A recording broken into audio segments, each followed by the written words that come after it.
Министерката за труд и социјална политика Јованка Тренчевска денеска се обрати до јавноста во врска со измени на законите за социјална и детска заштита, со кои се предвидува зголемување на висината на посебниот додаток, намалување на возрастната граница кај правото за траен надоместок, вклучување на лицата со комбинирани пречки во услугата за лична асистенција.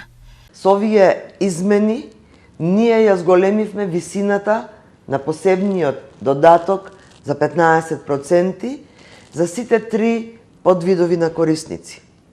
Ја намаливме возрастната граница кај правото за траен надоместок за родители од 62 на 60 години за жени и од 64 на 62 години за мажи.